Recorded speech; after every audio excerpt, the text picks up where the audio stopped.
everyone, today we are going to talk about life, preferably my life, because everyone's been doing this weird on the chalkboard or paper or drawing or like marker thing where they explain their life in drawings, and I realize it's gonna take too fucking long for me to do, and I am lazy as fuck, so I'm not gonna do that. Instead, I'm gonna give you the short edited version of what it is like to be me in my life, generally. Sort of. I'm just gonna go with it. So bear with me, and if you can't, then go watch my other videos. Go watch a cat riding a skateboard. I don't know. Do what you do on the internet.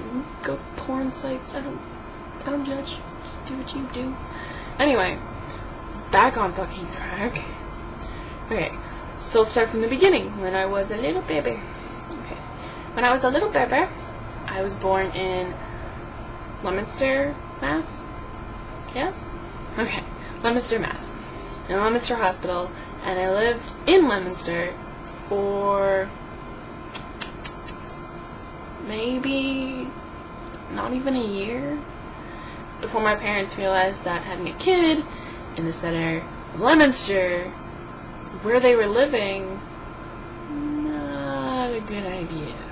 So we moved to where we're living now, and where I lived basically my whole life, in Westminster.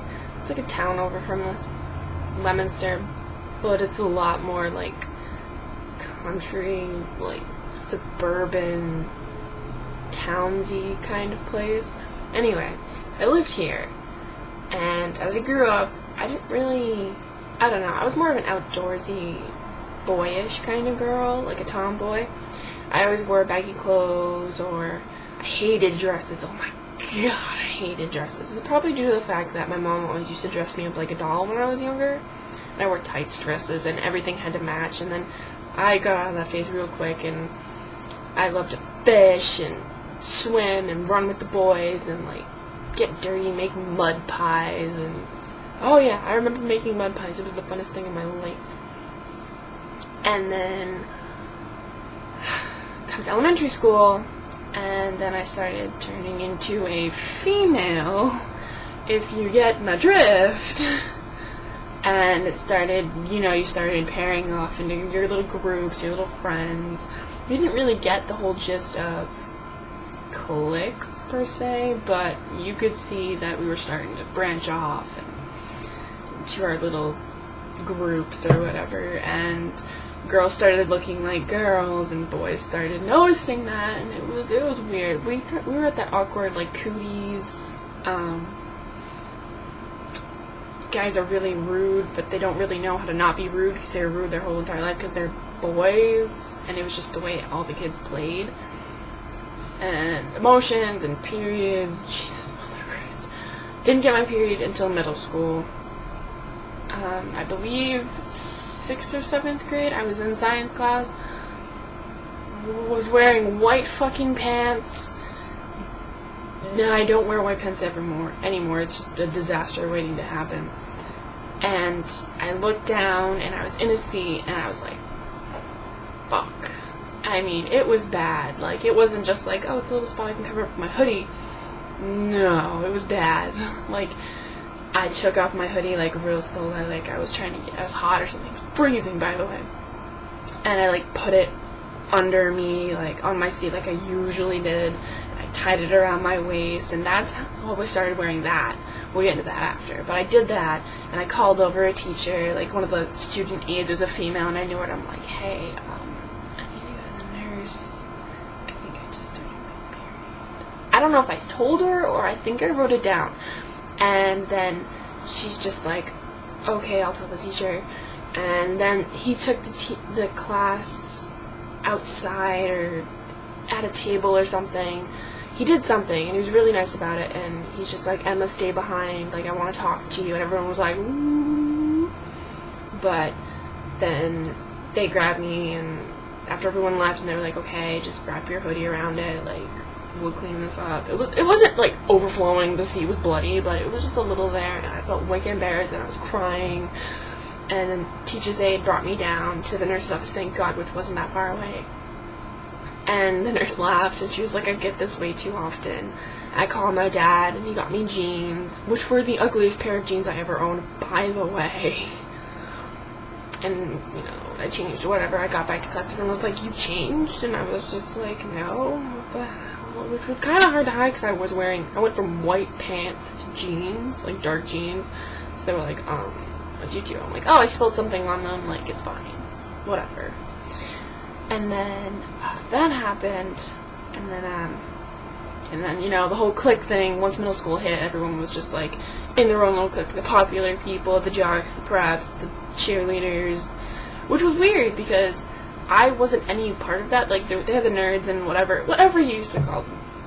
I was just, on my own, sort of. Like, I had my friends, but they were from different cliques, I guess. I had some nerdy friends, I had some cheerleading friends, actually. I had some jock friends, I was friends with everyone, and I was still a tomboy at that point, and I used to get bullied a lot because of it, because all these other girls are wearing tank tops that show their tatas, or lack of tatas, and they were just really, really girly, and I was wearing baggy pants and bandanas, and baggy clothes in general. And I remember one of my friends actually I didn't notice I had grown ladies things, tatis, because I've just always been with the guys, and no one really said anything until I was in school, and then this kid said, hey, you're beaming, and I'm just like, what? Like, confused as fuck, and then he's just like, look. And then I'm like, oh, fuck. It's really cold. So I put my jacket on, and that's the first time I actually got a real bra. I was wearing sports bras before then, but my first real bra was so fucking uncomfortable, and I hated it. I hated it so much. And then after that, I started getting a little confused, because I would always get bullied for how I was. I get bullied for my makeup that I was on, that I was using. I just started using makeup, and it was bad. I didn't know how to use it. No one taught me how to use it. And I started acting out, like I dyed my hair with green spray paint one day, and my hair was all poofy, and I cut my jeans up, and I put a bunch of leggings on, and it was just, I was a mess. And that was the day that my cheerleading group of friends, my only group of big friends, they actually, the head honcho, whatever, she's still a bitch. She seems like a bitch now. But at lunch, I sat down, and I was talking to them, and I had a couple other friends, and I was talking to them too, and then I turned before lunch is over, and one of them says to me, Emma, we have to say something to you. I'm like, okay, whatever, like, they usually do that. It's like, oh, gossip, whatever. And they turn to me, and everyone's looking at me, so I'm like, okay. So I get a little nervous, and I can feel my face heating up, and they're like, we can't be friends with you. And I'm just like, I stare at them like, why? And they wouldn't really give me a reason, but they kept glancing at this one girl, and I'm like, oh, you're following her, okay. So I'm like, no, give me a fucking reason. Like, why are you guys doing this? We were fine like 2 seconds ago. And they were like, one of them said, well, look at you. And I was just like, alright, well, fuck you guys. And I left with another person. We'll call her Allie. Or A. I left with A. And I cried, and I was like, I just lost all of my friends over something that I looked, because I dressed differently. And I eventually found out that that wasn't the case, and the girl that they kept looking at was telling them lies, telling them I hated all cheerleaders, and they were all snobby little bitches, and I fucking hated every single one of them. And most of my friends at that time were cheerleaders. And then I found that out because one of them came up to me during, like, MCAS. She sat next to me, and I was ignoring them, because I was like, I don't fucking need this, like, go away. But she's like, hey, she sent me a note, and I'm just like, what the fuck? She's like, do you want to talk? And I'm just like, why the fuck would I ever want to talk to you? Like, it's your loss. You lost a good friend. No. And she was like, well, B, the bitch, was telling us that you hated all cheerleaders and that we were all sluts. And I'm like, no. I told her that I didn't like the cheerleaders that were snobby because I was friends with some of the cheerleaders that weren't snobby, and the other cheerleaders didn't like that. And then she was like, oh shit, really? And I'm like, yeah, dude. I wouldn't say something like that to you guys. You guys are my best friends. And, so that happened. Hold on. So, yeah, and me and her start talking, and I'm like, yo, you need to tell the other ones that this is a lie, because I'm not going to go begging for their friendship if they can leave me that quickly. And she was like, no, I'll tell them, don't worry about it, can we still be friends? I'm like, it's going to take a lot because you guys just dropped me for a lie and you didn't even come up to me and tell me what my side was. So, I'll talk to you, but I'm not going to be buddy-buddy with you. She was like, she was so grateful for that. N, her name was N. So, yeah. And then C and M eventually came back to me because C was one of my closest ones out of all the cheerleaders. And she was dating this guy, K, that no one really liked, and all the other girls left her. And I was there to pick up the pieces. And C was like, I'm so sorry, I know how it feels now, like, this was horrible, we shouldn't have done this to you, this is fucking terrible, like, we're really, really, really sorry. And I'm like, hey, I just sat back and let karma do its thing because I knew you guys were going to fight with each other from within. Like, I didn't even have to do anything. I knew karma was going to bite you in the ass because they were wrong. So C came back, and N came back, and M eventually came back because B just destroyed the whole group together. And they all came back, and they all said sorry, and that they knew how it felt, and they felt fucking terrible for what they did, and it was a really shitty move, and basically we were all back together again, sort of. I still had my other friends, and around 8th grade, this is when I met my friend Jay. She's my bumblebee, like, she was everything. We started, and she was totally popular, like, she was a popular girl, and I was at that point in that stage where I was doing drugs and alcohol, and I cut my hair pixie short, dyed it black. I'm actually naturally blonde, like, dirty blonde highlights, and I've had really long hair, and I just cut it all, and I was like, fuck this, I'm done. I had piercings then. I was just like, no, I'm done with the bullying. That's when I started lashing back at people who tried to bully me. That's where I started making a name for myself. Like, I'm not going to take anyone's crap anymore. Like, I'm done being the person getting picked on. Like, if you pick on me, you're gonna get hit, or you're gonna get me in your face. Like, I'm not going to take it anymore. I got so sick of it. And that was the point where I was really depressed and stuff, and I was sadly cutting myself. Not for the attention, because I wouldn't go around showing, like, oh, ooh, I cut myself. I would hide it, because it would just, for me, it was a pain release. I didn't have anyone to really talk to, and there was this whole thing with my family that was going on, with a relative who I couldn't say anything, because I felt like no one would believe me, and it's been going on since I was 7 or 10, and I couldn't tell anyone, and it was horrible, and my parents were fighting, I was fighting, my friends were fighting, and it was just a clusterfuck, and I got into a lot of bad stuff. I hung out with a lot of bad people. Yeah, that happened. And me and Jay, actually, she was close with me. Like, her and A were my two best friends, and we would always hang out with each other, even though both of them didn't do anything that I did. We just accepted our differences and became the triquetra of friends. And then, actually, one incident where Jay and me had a conflict is she didn't like getting her hair tugged or something, and I was just trying to get her attention, and I tugged her hair, and then she turned around and she hit me in the face.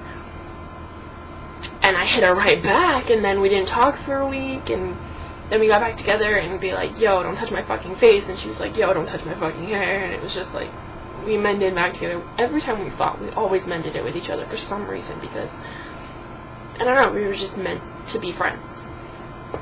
And then there was this one instance where names got mixed up, because there was these two guys with the same name, and I said something that I liked one of them, but it wasn't the one that she liked, but she thought it was the one that she liked. And it was a giant clusterfuck, and all of our friends were into it, and then one day, like, we stopped talking, like, we fought hardcore, and we stopped talking, and I was just like, listen, you're wrong, you know you're wrong, I'm not sitting with you anymore. And one day we had class, and we were watching a movie, and I sat next to these other kids who were not my friends at all. I'm just like, yo, shit's going down, I need to just sit here today, because all of them were there. And then they were like, Emma, come over here, like, come on. And Jessie wasn't saying anything. Well, Jay wasn't saying anything. And so I sat in the front, and she was in the back, and someone had handed me a note, and they were like, are you mad at me? And it was from Jay. And I was like, no, you're the one mad at me. Like, it was a stupid miscommunication. And she was just like, no, I'm not. You stopped talking to me. I'm like, you're the one that hung up on me and wouldn't talk to me. And I said Justin F or Justin J. I don't know. It was something about a Justin. And it wasn't hers. And she was like, oh. And I'm like, yeah, like, dude, it wasn't him. Like, you're just being mean for nothing. And then she apologized. And we just, like, we got back together. We hung out that day. And it was fine. And so I went through all of that. And I graduated middle school, which was a big thing for me. Didn't think I would. I was a bad kid. And then I got caught by my dad with weed, and he caught it in my purse in my room, and he brought me down to the police station, and that's when I started my whole probation over the summer, and it sucked hardcore. And eventually he let me go out, and all my friends were like, so how's your summer been? I'm like, bitchin'. I remember that. It was weird. I don't know. And then I got into high school, and everything changed. That's when I lost all the weight that I had. I lost like 25 pounds, and I got skinny, and I had so many other piercings, and I started like being more confident in myself because I got compliments left and right. I started wearing more showy clothes like I didn't used to before, and I had my first boyfriend, and then my first experience sexually, which I do regret, and I wish I waited. And kids these days need to realize that once it's gone, and you can't get it back. And my first time was not good at all. In fact, halfway through it, I didn't even want it, but shit happened. It was just a clusterfuck. So that happened, and then we broke up, and then I had my second real boyfriend, and he was into all this, like, fighting and drugs, and I was just like, I got really into it, and it was bad. And then I got pills and more alcohol, and I got drunk, and I got grounded hardcore after that because I got caught at the mall. I guzzled like half a gallon. The big vodka things, I did about that much by myself to the face, no mixer, and that was stupid. And my dad found out immediately, and he brought me home, and I was throwing up, and I just did a bunch of stupid shit at the house, and I was fighting and crying, and the kids that I were with, like, one guy passed out in Taco Bell, like, it was crazy. And I was grounded for that. I was grounded a lot of my teenage years, because I was a bad kid. And then that relationship ended, and I met someone else, who actually lasted from 2009 to 3 years, almost 3 years, 2 weeks shy of 3 years, and he opened my world up, and made me, like, that's when I was going through my anorexia and bulimic, like, didn't want to eat, like, super skinny, like, fainting in the hospital kind of stage, and he helped me come out of that, and come out of my shell a little bit, and be more me, find a little bit of myself, and I was still a lot reserved. And then shit between me and him happened, and he wasn't faithful, and I lost a lot of friends with that, and a lot of guy friends, because I just was afraid that if he thought I was hanging out with another guy, that he would go and cheat on me again. But that didn't matter, obviously. So he cheated on me our entire relationship, and that fucked with me a lot. And in the end, he ended up leaving, and I was just like, goodbye. Like, I need space to myself. And that lasted, actually, in those 3 years, I stopped being friends with Jay, because she turned bad, and she ended up moving to Vermont, and me and her just didn't talk for a while. We just stopped talking because we were both different, and then she started coming back at the end because I don't know why, we just started talking again. We were always drawn back to each other. And she was just like, she actually, like, I always got, like, semi-apologies from her the years that I've known her, but I've never gotten a real, like, I'm sorry, I was wrong, please forgive me. Like, I got messages upon messages from her, and I told her, like, she was being a giant C the whole time, and that's why I stopped being friends with her. Like, we both needed to do us, we were both on different levels, and she agreed, and I was shocked, and we started hanging out, and she was different, and it was weird, because I wasn't used to that Jessie, but I liked it, because that was the Jessie that I met at the beginning, not how she became in the middle, where we stopped being friends. But anyway, after he broke up with me, the almost 3-year boyfriend, Jessie, immediately, the day of, I told her, and she was just like, listen, I'm coming to get you, I have a bottle, I have a place to go, let's go. And that's when our friendship was just exploded again, and we started hanging out every single day. We went to the beach like a bajillion times. We would party all the time with each other. She would always think of me first, sort of, like, in a way. I don't know, because I was really, really depressed after that. And through these 9 months, I was just party. I worked at McDonald's, and I got every paycheck either went to partying, clothes, going out to dinner, like, it was that. I should have saved that money, and I regret not saving it, but I did have a good time, and I needed that for myself. I needed to go and do me before I could do anything with my life, and I'm glad that happened. And we found a Three Musketeer, M. So it was me, J, and M. And then we were the Three Musketeers, like, cluster fucking each other. Like, it was fun. And, then she happened with other people, and then, right now, after the 9 months was over, me and the ex that I had for the 3 years got back together. Stupidly. Wasn't a smart move, but we started talking, and we tried it, and it didn't work. In fact, Easter of this year, not even a couple days ago, we stopped, because it just wasn't working. He wasn't in it. He didn't like the way I changed. I became more confident in myself, and he wasn't used to that. I knew what I wanted, and for some reason, like, I love him. I've always loved him because he was the biggest person in my life. He made the biggest impression on my life for a boyfriend, and he treated me amazing besides the cheating. And this time, like, I was just like so afraid that he was going to do it again, that I wasn't in it all the way, and I wanted to be, but it just wasn't the same. So he came and got his stuff, and it was really awkward, and I'm just like, he's like, I'm sorry that I put you through this again. I'm like, listen, this is why I wanted to go slow before we did anything. Like, we weren't boyfriend and girlfriend, we were, like, dating. I'm like, this is why I dated you. This is why I wanted to go slow, to make sure, like, this is what you wanted. Because you came back, and I was just a little wary, like, I don't know. So I kind of expected it. I knew it was coming. And he left, and I went inside and told some friends, and some friends didn't answer me. So I'm rethinking the whole friend thing again. Close to Rev.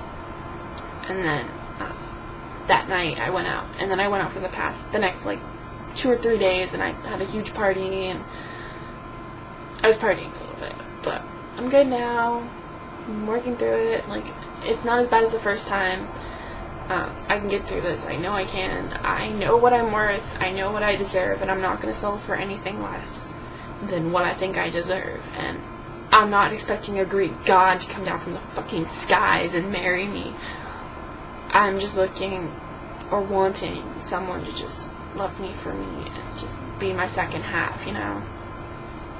But I can wait, and I'm gonna wait, and I'm just gonna let karma, nature, and Mother Earth do what she needs to do to make my line of sight align with another person's, and it's okay with me. But right now, I'm going through working. I gotta get a second job, and then I'm getting my apartment in July, end of June, early July. I'm looking for roommates. I'm gonna move a couple towns over, probably like a half hour away from my parents, and this is the first time I've actually ever left. I mean, I was kicked out for 2 weeks and lived in Gardner, which is like a town away, but I had all my friends and my mom would always call me. But now, like, this is my first, I'm gonna have my own apartment, like, I'm gonna have bills and I have to buy my own groceries, and I think that's why I need a roommate, because I just can't be alone for right now. And I'm doing Job Corps at the end of June, early July. I'm going to start that and go into culinary, and I'm getting my tattoo kit, and I'm going to start tattooing, because that's what I want to do. I want to do something free, and tattooing for me is something free. I don't know, it's weird to explain, but that's what I want to do. And after that, after I graduate, I'm going to stay here with a couple weeks to, like, say my goodbyes and make plans and look for a townhouse down in Florida. Hopefully Sarasota, Florida is where I'm planning to move. That's my dream place to move. I'm moving Florida either way, but Sarasota is where I want to be. It's close to the beach. It's just an amazing place. Like, it's low enough where I don't get snow. Even if it gets chilly, I don't get snow. It's fine. Because I hate the snow. I hate the fucking ice. New England sucks. Fuck this place. But, yeah, that, and hopefully I can open up my own place down there, my own shop, while I'm cooking, or pastry shop, or if I want a tattoo parlor. My dream right now is, you walk in, and off to this side is, like, a little stand thing where, like, pastries and stuff are being sold that I cook, or I get the recipes for, and people cook. Like, I don't know, like, it's more of an idea and a goal for me than an actual, like, set in stone. Like, it's gonna be something, that's my top goal, is what I want it to be. So to your right is gonna be pastry thing, and, like, a little shop, sort of. And to your left is gonna be the clothes and the designing and stuff, like that kind of stuff, with the couches and the shirts are on the wall and little racks of, like, clothes and stuff. Just small things to, like, sell, because I've always loved cooking. I've always loved designing clothes. And the third thing is, when you walk down a hall, you open up into a tattoo parlor, and that's what I want. I want to find people that tattoo amazing work, and I know a couple people, and hopefully that'll work. I want to find bakers along with myself, like, that'll help, and then I want to find designers of clothes that will actually make the clothes that I design, and they'll sell it, and baked goods and clothes and tattoos, and I want to incorporate everything into one place if I can. Like, that's my main goal, my main dream, and hopefully I can make that a reality, and if I do, I'll be living happy. Like, that's what I want to do. So that's what I have planned so far, from start to finish, basically. So, yeah, that's my life and future, past, present, future. So, yeah. I will make another one soon.